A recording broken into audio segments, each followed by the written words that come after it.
This your man Umar, lead the iron meme to the rod, the STL stranger. We are here on Cherokee Street in lovely South St. Louis with Umar Unplugged. My guest today is the St. Louis political aficionado, one of the rising, emerging forces in the politics of the city of St. Louis, Dylan Hassinger. Hassinger, okay. He just told me how to say that, and I already fucked it up. So what can you do? And we're going to start, I do my interviews a little differently. I'm not Don Marsh. I love Don, but I'm not Don. A little differently. So I'm going to get to know a little bit about you because you're running for state senate against Senator Jamila Nasheed in what district is that? The 5th District. Missouri District 5, which is basically everything west of Kings Highway. Am I correct? East of Kings Highway. East of Kings Highway. Mm-hmm. I'm going to get to know a little bit about you because I like to know people's roots, their foundation, their story, who they are. So tell me a little bit about you. Where did you grow up? So I'm from Michigan. What part? Right here. Southwestern Michigan. Okay. Stevensville was the town. What's the closest big city to there? Well, it's right near Benton Harbor. Benton Harbor, okay. So you got Benton Harbor, which is a majority African American, impoverished city, and then St. Joseph, which is kind of wealthy, white. We were this little tiny suburb, kind of like a little farm town that was right on Lake Michigan. That was a suburb of those. I went on two family vacations as a child. One to Disney World, and one to Holland, Michigan.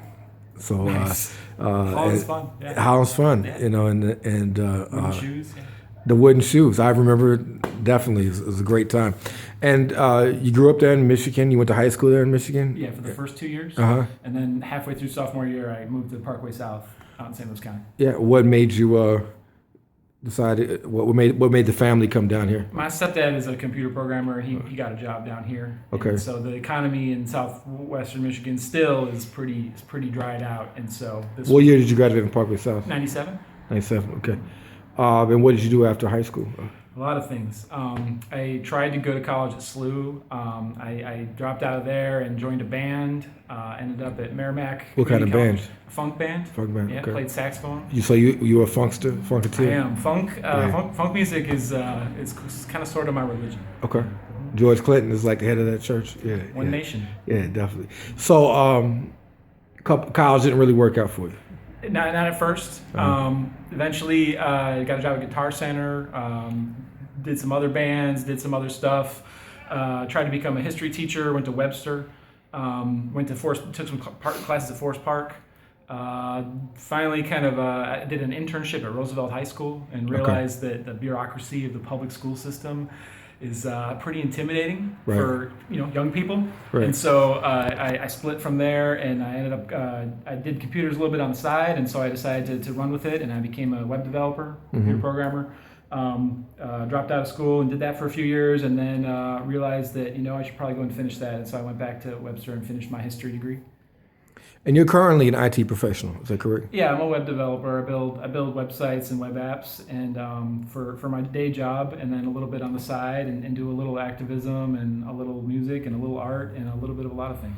And you've done some political campaigns as well. You've managed them. Yeah, my first introduction to politics was on the Howard Dean campaign back in 2004, and then I helped Jeff Smith. I was his web developer for his campaign for state senate. Jeff's a good dude. Yeah.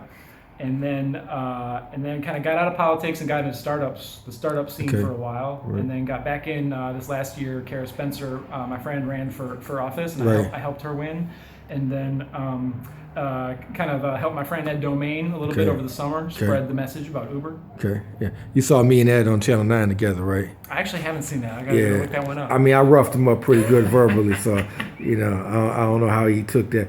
You've been called the poor man's Callow.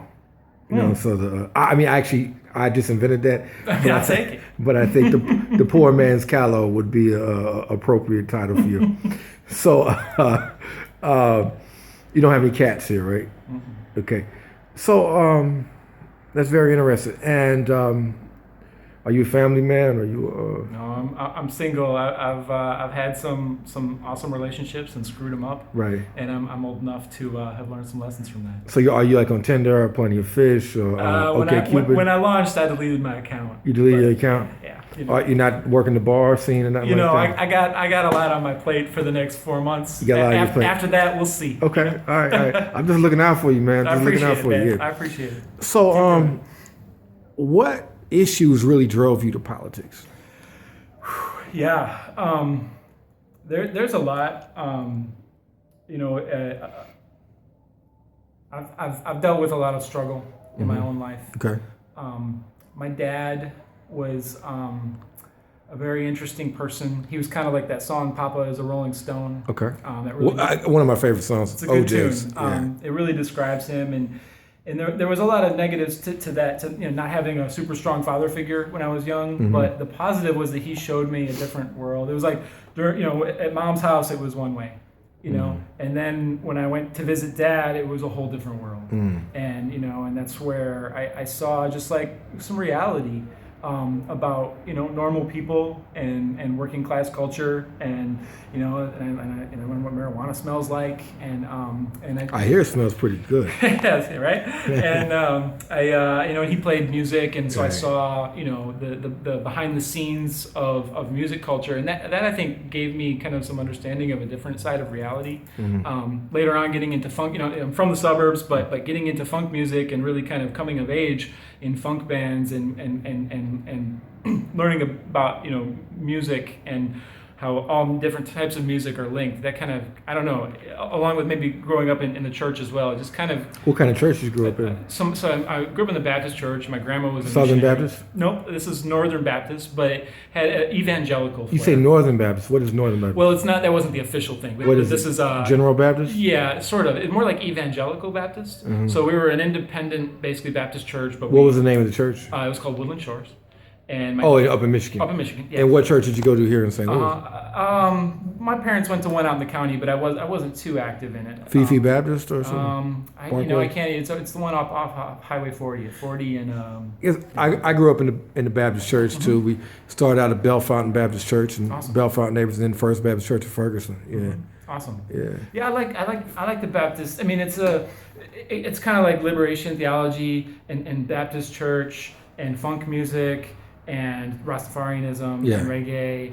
And I mean, it's all one. Are you in the church now, or are you? I'm not, but I consider myself a person of faith. Yeah. And I try to follow Stoicism and Eastern philosophy principles. Right. And as far as the trappings of religion, I really just like I align with Rastafarianism. Okay. I think that positive outlook and that willingness, to just trying to go into life to love everybody and bring everybody together. I mean.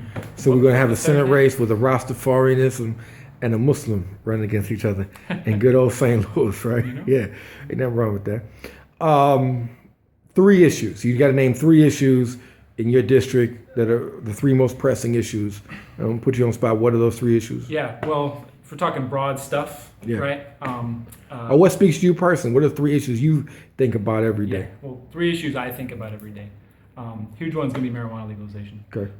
There's a lot of layers to that. But I think it's an issue of social justice and racial reconciliation. I think it's an issue of class reconciliation. I think it's an issue of fixing our budgets. Probably most importantly, I think it's an issue of public health. Okay. It's nature's great medicine, and it's a way to lower our opium deaths. Okay, number 2? Number 2 would be historic preservation. Okay. This is seen as a hipster issue sometimes and a gentrification thing. Yeah. I see it as much more important than that. I see it as an environmental issue. Okay. The architecture of St. Louis is our environmental legacy. Okay. And we need to preserve it, and it becomes the economic engine for the whole city, the rehab economy.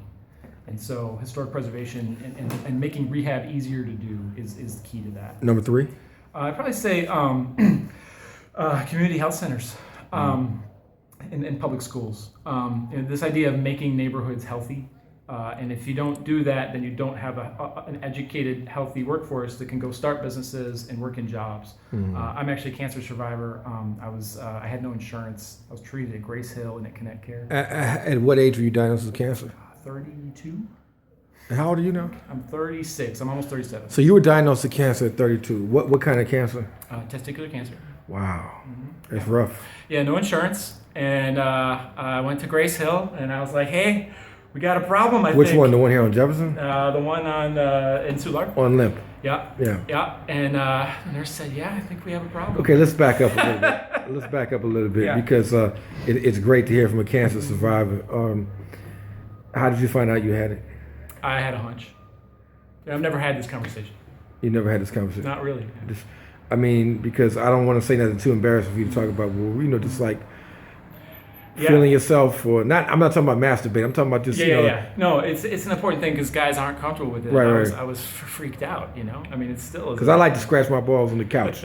I mean, just like when you get off work, you're chilling. That's just something you do. You know what I'm saying? And then you feel, man, there's a lump down here. Something ain't right. I mean, these are my homeboys. They've been with me my whole life, and all of a sudden, they ain't feeling right. Was that basically how it went down?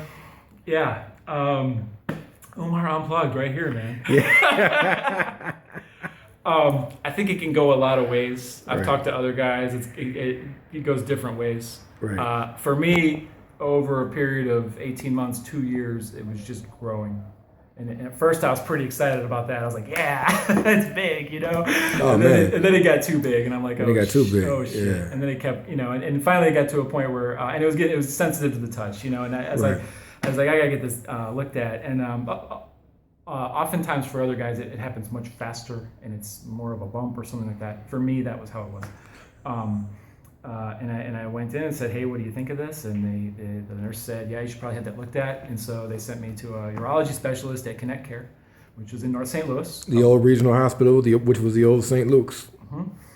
And the entire, I probably went to Connect, through the course of my treatment, I went to Connect Care probably half a dozen times and never saw another white patient the entire time.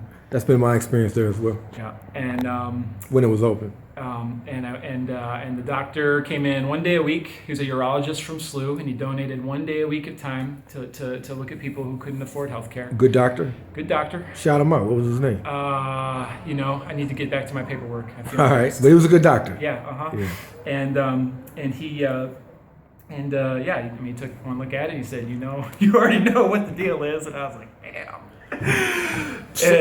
So what was the treatment? Chemo or? No, there's only one treatment. It's called an ureectomy, and it's where they go in through your intestine, and they go down and they remove.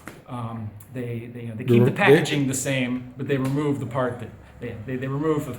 They remove one of the guys. One of the guys, right? One of the guys. So you got one's gone. Yeah. Mm-hmm. Was it painful? Not really. A little bit here and there. And are you still able to have children and things like that? Yeah, it was really scary for a long time. You wonder what's going to happen, and you certainly feel a little different afterwards. But would you like to be a father someday? Or? Yeah, absolutely. Yeah. And the moral story is not a whole lot changed. And so you got your treatment. Mm-hmm. You went and did what you had to do. Yeah. And now you're back working But you still got to monitor your health because things could come back, right? Yeah, I kind of coincidentally switched my lifestyle a little bit after that. I started a low carbohydrate diet. I went on the paleo diet. I lost a lot of weight over the next few years. And I also started exercising more and doing push-ups and those habits and also cannabis, which I think is an anti-carcinogen.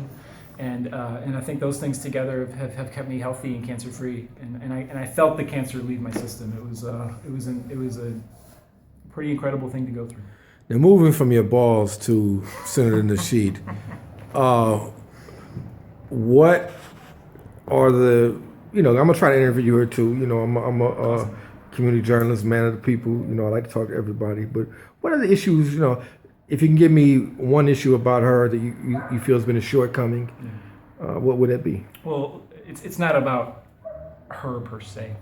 It's about establishment politics, and it's about the status quo, and it's about the long-term direction of where St. Louis is heading. And I think we've had a set of answers from the standard players and the establishment over the last decade and some change, and it's not working. And it's time for some new ideas. It's time for some new leadership. It's time for a new moral compass in our politics. And I've made a lot of mistakes in my life, but I've learned lessons from those. And I see constantly us in this city just going over the same the same old solutions that don't work. We need new solutions. We need new answers. All right, then let me get to the big question, because we're in St. Louis, one of the most racially polarized cities in this country. You're a white guy. You run against an African-American woman, Senator Jamila Nasheed. Black voters say, "Who is this white boy?" I'm gonna vote for the sister. How do you respond to that to try to get black votes? I mean, I think all you can say is give me a shot. I'm not a typical white guy. But Are some of your best friends black? I hope so. Or, do they feel that way? Do they feel that Bruce Franks is a pretty good friend, right? He's a friend, definitely. Here's the thing. The race thing in St. Louis is tricky. I mean, yeah, it's a huge thing, but down here on the South Side, I don't want to say it's not an issue, because that's like white privilege shining through. But I've been around the world twice now. I've been to a number of different cities, a number of different countries, and there really is something unique and special here. Okay, what were your 3 favorite countries to visit? Well, where I've been is Chile, Guatemala, Okay. Thailand, and Spain. Okay. Nothing happened in Thailand we shouldn't know about, right? No. Okay. Thailand.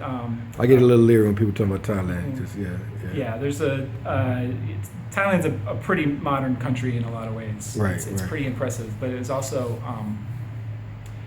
drifting towards rightward towards fascism in a lot of ways. I worry about the perverts going to Thailand, though. It was interesting to see it all, to see how the whole system all connects. Right. And the same thing in Chile and in Guatemala, to see different systems at play. And then I watched The Wire this fall, and that helped a lot too. All 5 seasons. Yeah, all 5 Season 4 was probably the best. Absolutely. Those boys, Yep. Definitely. Dylan, Yeah. it's been nice talking to you. Yeah, thank you so much. On Umar Unplugged. We're right here on beautiful Cherokee Street. Now I take the camera, I'm gonna go out here, and you got the ice cream shop across the street, and you have the bars up and down the street, and the fortune teller bar, go say what's up to my man Sam Coffee, and the lovely smell of cannabis in the air, and my Somali Muslim sister walking across the street. That's it. Peace.